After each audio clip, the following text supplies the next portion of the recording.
শীতের সঙ্গে সঙ্গে সর্দি কাশির প্রকোপ বাড়ছে। কেউ দিনে কয়েকশো বার হাঁচি দিচ্ছেন, তো কারো নাক থেকে অবিরাম স্রোতে বয়ে চলেছে পানি। সে সঙ্গে কাশি আর ঢোক গিলতে না পারার মতো গলা ব্যথা তো আছেই। কাশির প্রচলিত ওষুধ না খেয়ে ঘরোয়া উপায়ে সমস্যা থেকে মুক্তি পাওয়া সম্ভব।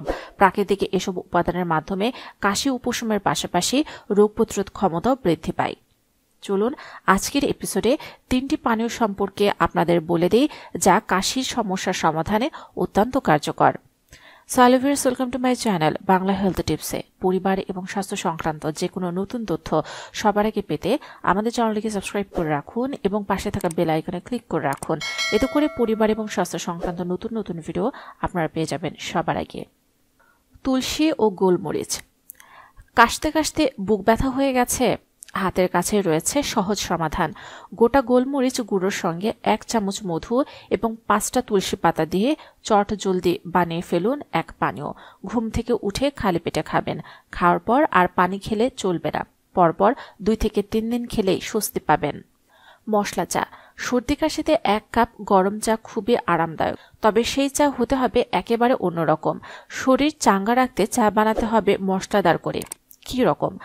পানিতে কয়েকটি তুলসী পাতা, ছোট 1 টুকরো আদা, 1 চিমটি গোলমরিচ ফেলে সাথে কিছু লবঙ্গ দিয়ে তাতে চা পাতা দিয়ে ফুটিয়ে ফেলুন।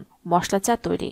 দিনে কয়েকবার এই চায়ে চুমুক দিলে রোগবালাই দূর হয়ে যাবে, বিশেষ করে কাশি এবং ঠান্ডাজনিত সমস্যা।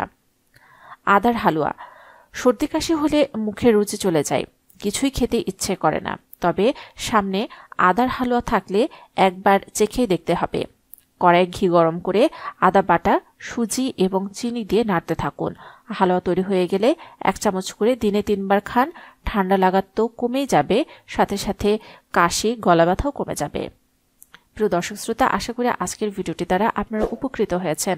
যদি তাই হয়ে থাকে তাহলে অবশ্যই ভিডিওটিতে লাইক দিতে ভুলবেন না। কমেন্টসে মতামত জানান। যারা এখন আমাদের চ্যানেলটিকে সাবস্ক্রাইব করেননি, অবশ্যই আমাদের চ্যানেলটিকে সাবস্ক্রাইব করে রাখুন।